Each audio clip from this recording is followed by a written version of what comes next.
So I believe the next wave is bound to come a lot from the non-fintech, the more on the consumer B2C space, right?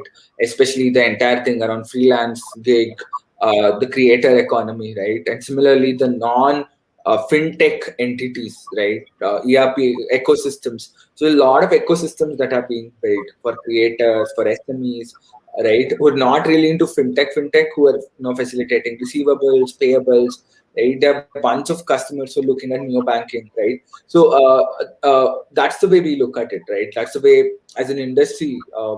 I think the first, the legacy was always being the NBFCs changing things.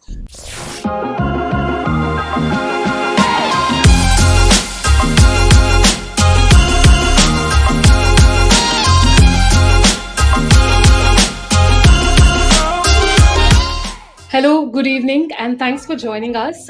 We are very happy to have Mr. Gautam with us, who is the product director of product at Decentro.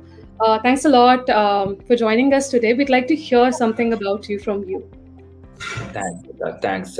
So there's not much. I believe I'm just like anybody else in this broad world, right? So I basically am born and brought up in Bangalore. I have basically been a very inquisitive guy right from my young youth, right? So in like most of the product managers, I am an engineer. I'm also a B school grad, right? So been in the fintech and the product space for almost 8 years now. So I head products for Decentro, an API banking platform or BaaS company, banking as a service, right? So yeah, so I've largely been in the product and the fintech space, mostly working with lending entities and fintechs, etc., for the last 5-6 years. And that's a bit at a very high level about my professional life. On the personal side, I like traveling a lot. I love driving. Right, I've been to a few Himalayan treks, and like thanks to the COVID situation, I'm not been through much. But broadly, yeah, in my youth, I've been a very hardcore gamer. Now, mostly I spend my time on work with Decentro. Otherwise, most of the time I'm on my Kindle. So yeah, that's a bit about me in a nutshell. So I think product management in a way is like giving only how to design user flows and understanding people. I think you still have a space to pursue that. But really nice to know that you've liked traveling in the past and all that. So Gautam, with this we come to the first session, the first section of the whole series, which is basically rapid fire. Session, right? So I'll ask a question and you can answer with the first word that comes on your mind, right? So the first question is, describe Gotham in 3 words. Restless, inquisitive, rebellious. All right, okay. Who's your role model? I would say that I don't have one single role model for my part, right? Short answer, I would say Bill Gates. Okay. That one famous personality you would love to be a neighbor of. Love to be a neighbor of. I actually don't want to be around famous personalities. I want to be in a secluded, nice place somewhere in the country. So no famous personalities, please. I think that justifies the treks, Himalayan treks in that case. Right. So the next place on your wish list you would be traveling to. Will be is different. Will be mostly, yeah, I'll be traveling to my wife's in-laws place. But where I really want to go is mostly the Himalayas. I want to also go basically on a couple of overseas trips, and if time permits, mostly the northeast part of this country.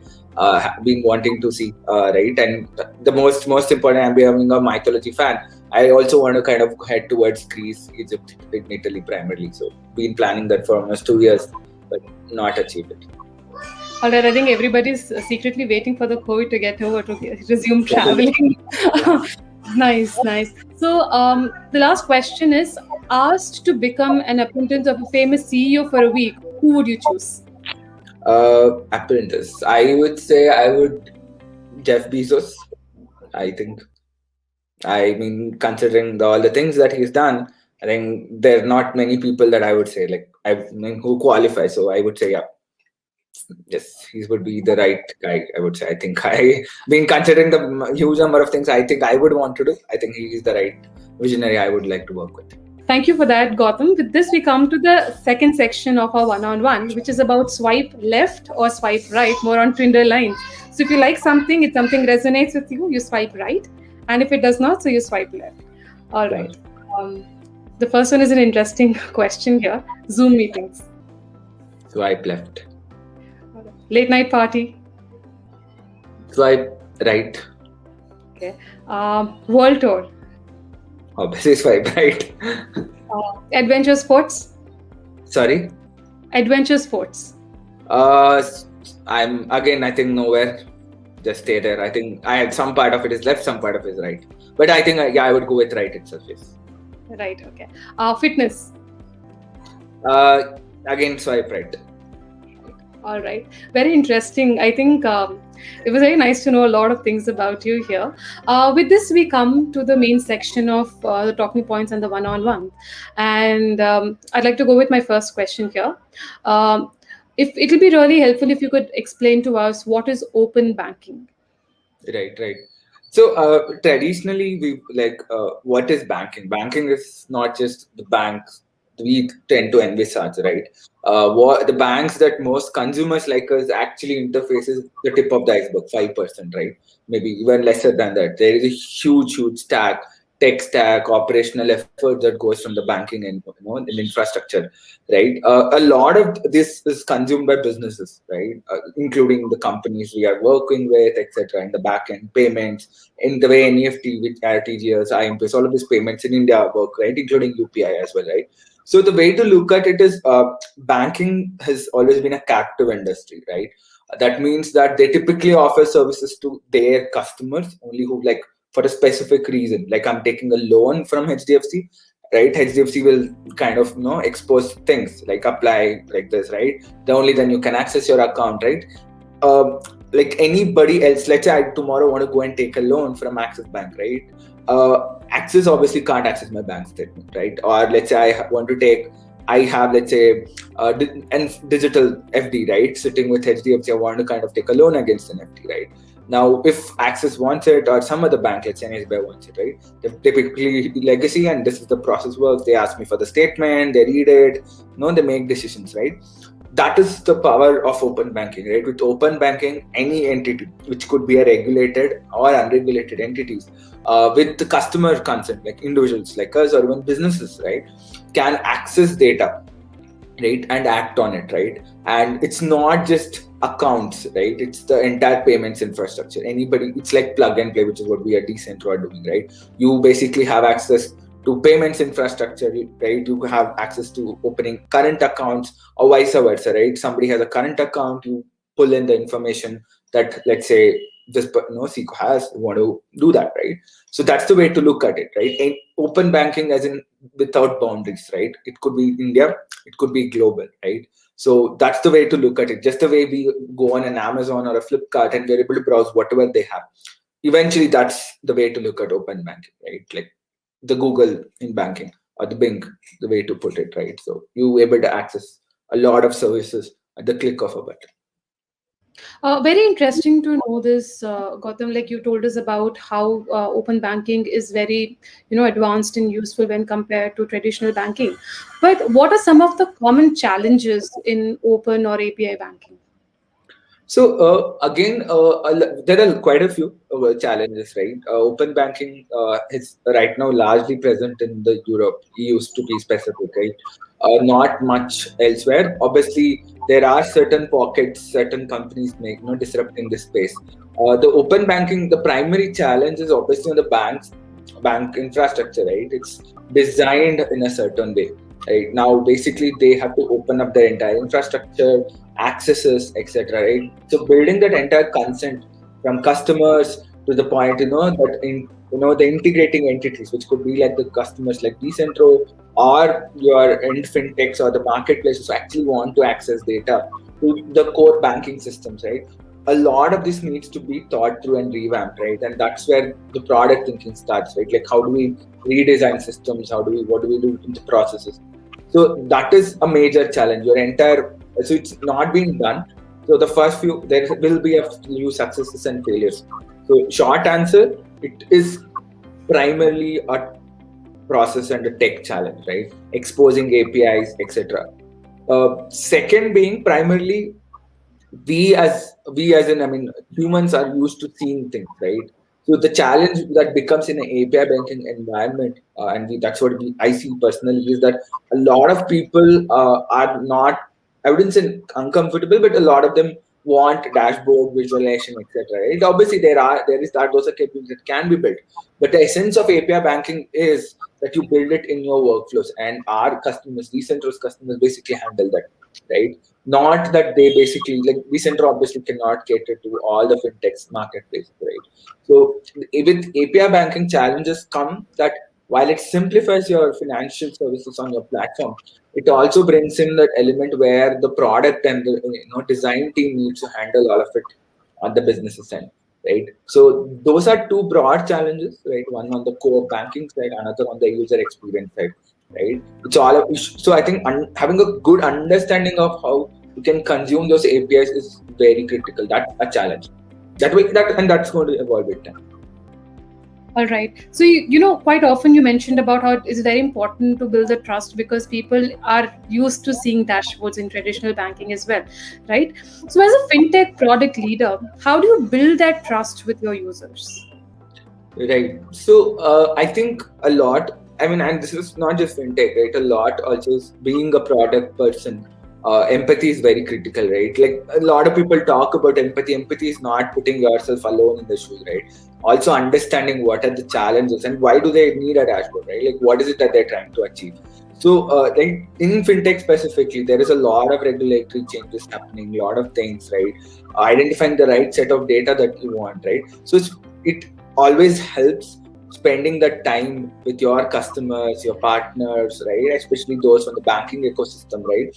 For them, some of these products might look very naive or very disruptive or not something that's catering to their needs. So I always tell people in the fintech space, right, spend a lot of time reading regulatory materials, RBI or SEBI circulars, right? Gives you a lot of idea, right? From how do you store data, what can you expose on a dashboard, what can't you expose on dashboard, right?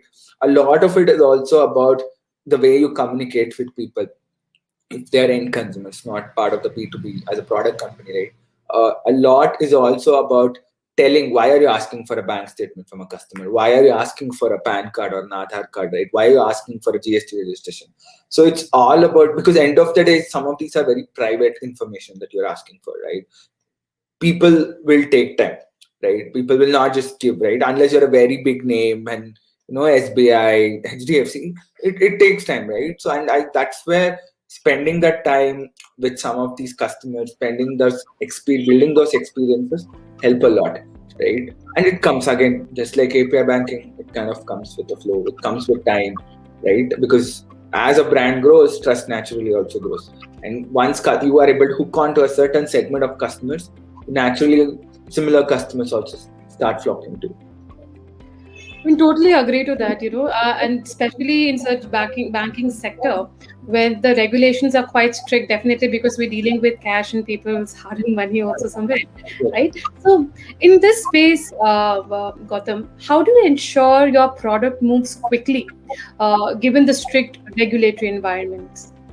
Right. So I think again, it's a very loosely used word when you say moves, right? Shipping. I think a lot of traditional product thinking is that, or rather, the legacy thinking, not the lean product building, right? Is that, hey, I'm going to build far. For me, shipping is when a code is done and given to a customer, right?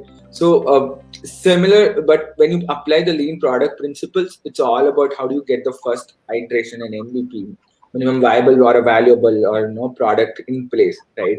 So that is the same foundation principle applies, right? Every iteration, how do you make sure you're always compliant, right? So keeping it as part of your requirements gathering process, right? Keeping it as part of your compliance checks, due diligence checks, even if you're not necessarily the business entity. I mean, you might not be a bank or an NBFC, but if you're catering or working with them, it always helps to stay ahead of the curve before you even start scoping out requirements. Your engineering team picks up for development. As a product manager, I personally think that initially spending that few couple of days, right, on understanding compliances helps a long way, right? And yeah, it avoids all of the hassles to and fro, etc. after you ship the product, right? And because deep within you're comfortable, you know that you're compliant with all the regulations and you have nothing to worry about, right? And you can actually, once that is out of the way, that's when you actually can improve your agility in shipping. You can focus on actual product innovation within the boundaries of regulation. That's the way I look at it. Don't look at regulation as a constraining thing. Just look at it as basic framework and guidelines. That's the way I look at it. I think that's a very interesting way of looking, like, changing the definition that it's not constraining. Let's say it's more, it's like very similar to how you say gaming, right? So you have those rules and you play by the rules, but you do the innovation within that sphere, right? So we have traditionally been hearing about a lot of innovation and, a lot of SaaS platform coming up. But where do you expect to see the next wave of innovation, in fintech products? So I believe the next wave is bound to come a lot from the non-fintech, the more on the consumer B2C space, right? Especially the entire thing around freelance gig, the creator economy, right? And similarly, the non-fintech entities, right? ERP ecosystems. So a lot of ecosystems that are being built for creators, for SMEs, right? Who are not really into fintech, who are facilitating receivables, payables, right? There are a bunch of customers who are looking at neo banking, right? So that's the way we look at it, right? That's the way, as an industry, I think the first, the legacy was always been the NBFCs changing things. Then you have the fintechs, lending fintechs, payment fintechs disrupting things. Then you had now the next paradigm we look at is the embedded lending, embedded financing, embedded banking, right? So that's the next step that we logically think. Like, assume like you have a Flipkart or an Amazon or even a Facebook or a WhatsApp, right? Just imagine the power that a WhatsApp, UPI on WhatsApp is going to unleash in this world, right? That's the way to look at it. I think really disruptive products, workflows, and experience will be built in the next wave, as per me, on the consumer facing platforms. Right. I mean, what you say makes a lot of sense, because what we look at is also more a streamlining of what we currently have, different integrated or exclusively available products, more or less works on defining these workflows and automations within them. Right. With this, there's an interesting thing I want to ask. Like, I've spoken to a lot of product managers, no one in specific from finance domain. So, how did you grow in your product management career? Anything you did differently? So I obviously cannot comment on different, because generally I think there's no one right or wrong. There's no right or wrong way to go, right? Like, I am not going to say that I've done all the right moves in my career. I have made some mistakes. In fact, I quit my first PM job in a hurry.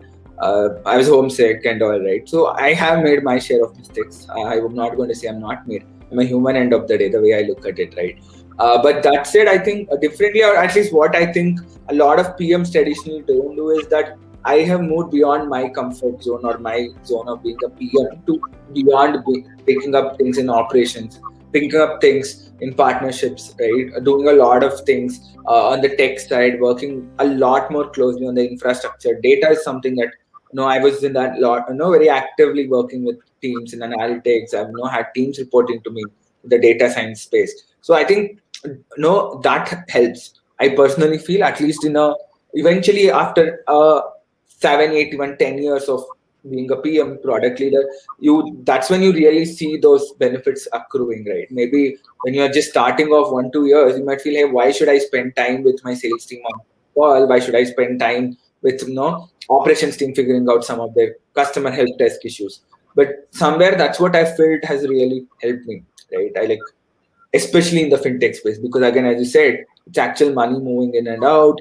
Even not rupee or two, people start panicking, right? So it helps a lot that focus. I at least I feel like, I think I've done pretty much across my last 3-4 years done being part of almost every vertical. So picking up those side projects, helping colleagues in what functions beyond product and just tech or design, I think helps a lot in the product space, and that's something what I feel has benefited me personally a lot. Interesting to know that. Gautam, and also when you're talking about individual, right? So what were some challenges in moving from an individual role to a product leadership role?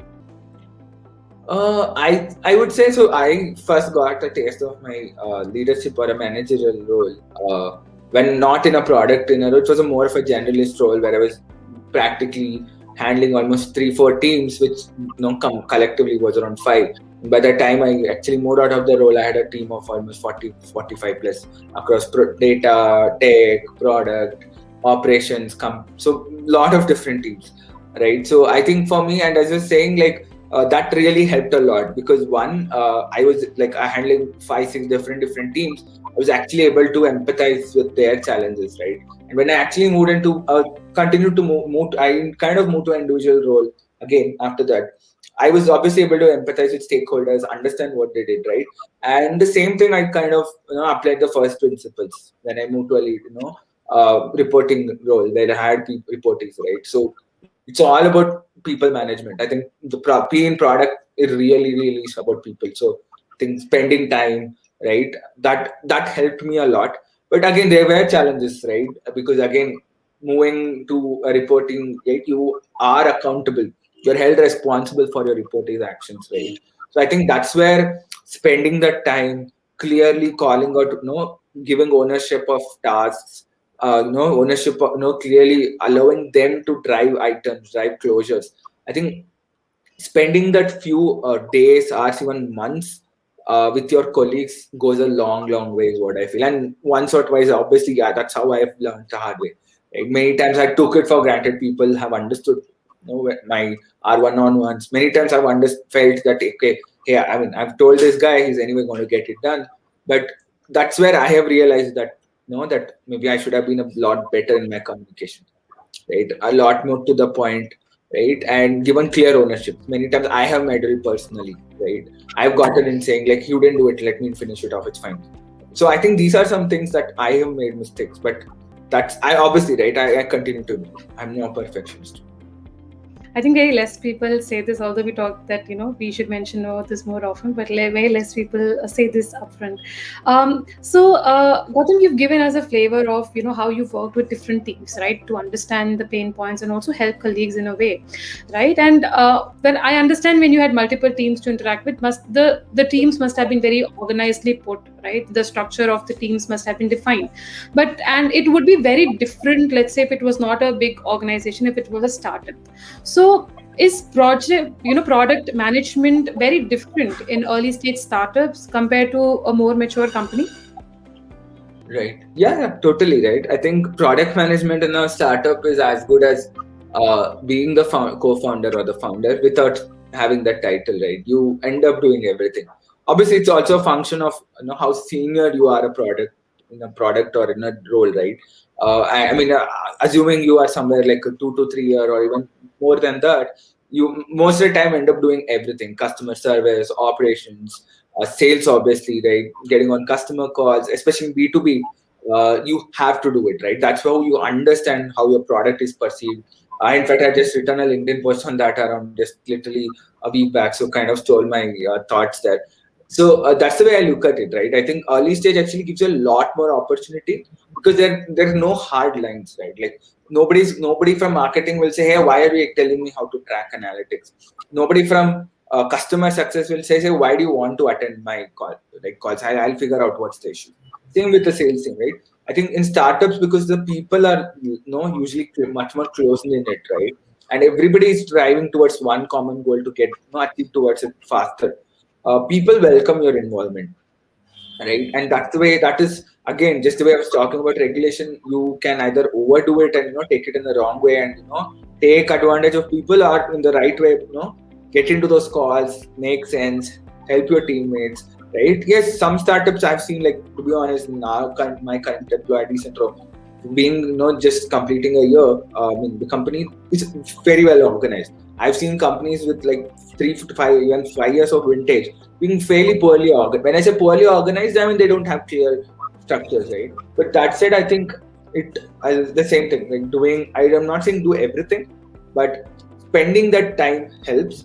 Plus, as I said, it's a huge exposure, and that's how you will actually grow as an individual with a startup, right? You will have to focus on the core customer experience, but then the customer experience itself is bound by so many different elements, right? Operations, marketing, tech, everything. So I think it's a natural extension. You end up doing it. Right. So, I mean, it's like you mentioned, right? Like when you're in a startup, you might be a single person doing multiple roles, right? So, can you share any of your learnings, from building products for a early stage startup? Yeah. So I think again, I think some things are that. So one thing I have realized with early stage startups is, right, spending that time with people helps, right? Just jumping in, because a lot of the most of the early stage startups launch either like with a specific problem they want to solve, right, which is the right approach, right? And there are a bunch of startups which launch, might even get funding and then try to solve the problem, right? Which is not exactly the best approach from a product standpoint. But there are obviously a lot, but just to distill it down, I think it's all about people, right? Unlike a larger organization, your fallbacks, your processes.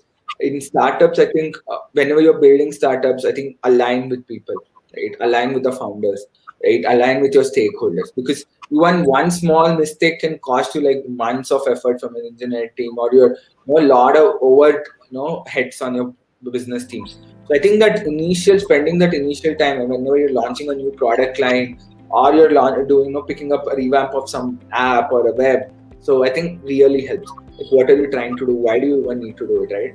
Second is the lean thinking, right? I think always try to get it done with as less effort, right? Like, don't jump into doing things just because somebody's telling you to, right?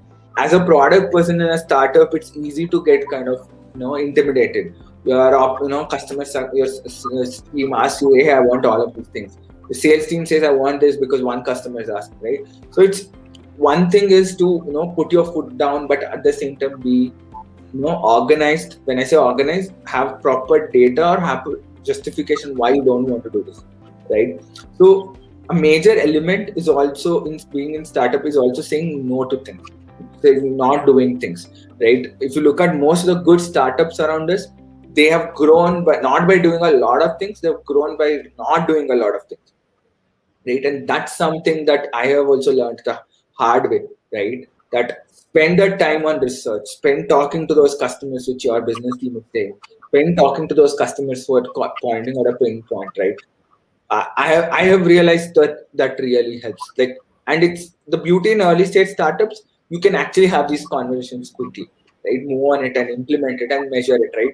So rather than doing a big bang release, building everything fancy and then trying to figure out the mechanism to track it and manage it, build in blocks, right? That's where lean product thinking helps. So I would say nothing much changes for startups. It's just that try to focus more on the customer's standpoint, because end of the day, people are only going to pay you if you're solving some problem, right? I mean, unlike your large organization, not a Facebook where things are already in place. So that's two, three things I would say that what I have learned from the product stage. I mean, definitely. I've also heard it a lot that as a product manager, you're the only person who's speaking for the customer more or less, more often than not in a startup or let's say in a huge organization, because you are basically designing and defining that flow, how he or she should be using the product, end of the day. So, with this, Gautam, is there any advice that you'd like to give to the first time product managers? Yeah, so I mean, more than me, I think this is general known thing, right? Like, always, I think, don't jump into solutioning things, right? Try to understand what is the underlying problem or underlying market opportunity your product is going to have, right? Honestly, it's very easy to kind of get carried away, right? You might like a solution or you might like building something, right? But again, what's the point of doing all of that when you burning midnight oil, you're engineering, working all around the clock, people testing, trying to sell if it's nobody's going to buy it, or it's not going to see a product market fit, like in the sense that nobody's going to use it or pay for it, right? So I think a lot what I tell people is that for every statement, while you don't have to say no, try to spend time. Right? That is something I always advise, right? The second thing is going back to the point around spending time with people, right? A lot of the time, there's a concept of extrinsic and intrinsic need in product, right? Sometimes people want it because your teams are asking because a competitor has it. But what many times your stakeholders tend to ignore is that the competitor, has like 10x or 20x the number of people work, employee headcount, might be way well more funded than you, right? So they have the bandwidth to spend money on certain things, which, even if it wasted for them, it's not a huge opportunity loss, right? So that's where I would say that, that try to understand that intrinsic need, why the customers is asking, right? Try to empathize with the customers, especially in B2B product service companies, like lending entities, fintech, right? SaaS companies, right? I think spending time with customers is critical, right? Same thing with B2C, right? Like really, most of them are very good in tracking data, but again, right, doing those qualitative calls, doing those initial, spending the time reading feedback, support mails help a lot, right? So that's what I would say. Those two things help a lot, which is logically the third point, right? Like try to spend time with your stakeholders, right? Sit with them and go through. I wouldn't say like shadow them for days together, but at least see them in action in each of their different tasks, like pitching to our enterprise, pitching to a mid-sized company, pitching to a small company, right? So I think it gives a good understanding for the PM, right? Like how do I approach it, right? Like because that is the true user research, right? Not simply reading research reports or just not listening to what the sales guys are telling you. So those are 2-3 things I would say. Like end of the day, I mean, the theme is that you have to be continuously inquisitive about things, right? You have to be always pushing your boundaries, right? Product is not just, okay, my report CPO gave me something to build, this is what I'll build, right?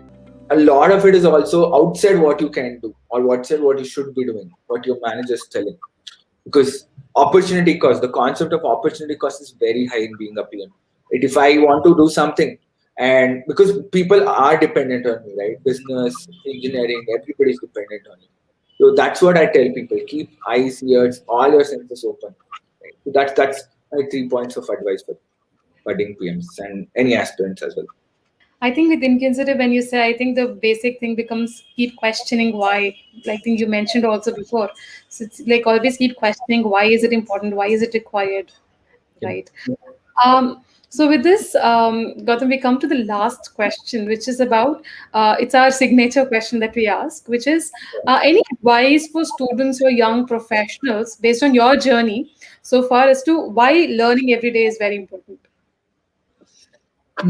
I take it for granted that you have to be learning. So I think, like I always tell people, the power of compounding, right? One being 1% better versus not being better, or not improving, like, or rather going back to square one. All right. I think like 1% improvement every day is 37x when you start off, right? So that's where I tell people, hey, read Atomic Habits, right? It's like more than the book, the beauty about how he talks about compounding, the power of daily improvement helps. So from my learning, I would say, I think I personally feel like sometimes I feel like, hey, I'm not learned something new today, right? I feel like, hey, it's a stagnated day for me, right? Today hasn't moved ahead. So that's the way I look at it, right? So and I think people underrate learning, right? People think learning is only about something really big I found out in the market, some big news I got to know. Learning could be anything. Learning could be as simple as figuring out how to be more productive with your time. Learning could be figuring out actually a keyboard shortcut. People underestimate the power of these small tweaks, right? People think, hey, I'm going to become like 20% suddenly more productive overnight. And that's not going to happen, right? You need months, years to be even 10% more productive, right? If you ask me, when I started off, I maybe at the most, after like 6 plus 7 years plus in product, if you ask me how productive I am, I am maybe like 2 times, 2.5 times. And that is not because of overnight, right? And that's true for everybody. So eventually for students starting out or anybody, right, I would say that absorb everything. Again, the same inquisitive concept, right? Like observe and absorb. You will be very surprised, right? Like sometimes like I've applied knowledge of what I've read from fantasy books, right? The books I've read nothing to do with product, self-improvement, right? So I think having that well-rounded exposure, right? Just sitting and binge watching on Netflix is not, or Prime is not going to help. So reading is a habit. I'm a very honest and very, very vociferous proponent of. Read, right? Could be anything. I mean, anything as in politics, current affairs, sports. You'll be surprised where all you can find motivation for teamwork, where all you'll find motivation for improvement, right? So that's what I say, right? Like volunteer, learn things, talk to your parents, talk to your siblings, anything new. I've got so much of good lessons, hands-on lessons, trying to cook at home, right? Like how my mother juggles, right? Like how I tried cooking, what things I should have done, right? So that's what I would say, right? Like learning is not just extrinsic or something you realize. You have to make it a habit. It comes natural. It will then you will only actually not even realize you're learning. Once after maybe a week, you realize, hey, I've applied this and I actually figured this out a week back. So that's the satisfaction it gives. All right, Gautam, I think with this we've come to the end, but it was a really, really insightful session.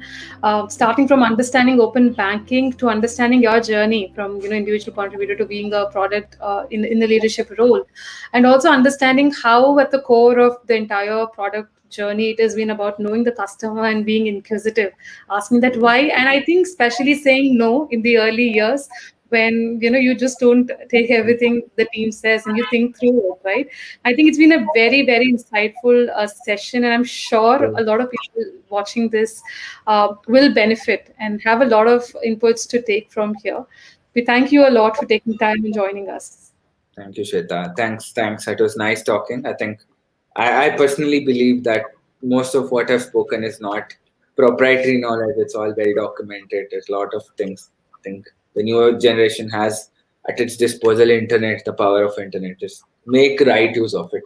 That's my own advice, and don't ignore the traditionalists. Trust me, the traditionalists are a treasure trove of knowledge. So if you run into those manufacturing guys, somebody from the core area, or even the traditional bankers, there's a lot to learn from processes. There's a lot to learn from them, everybody. So that's what I would say.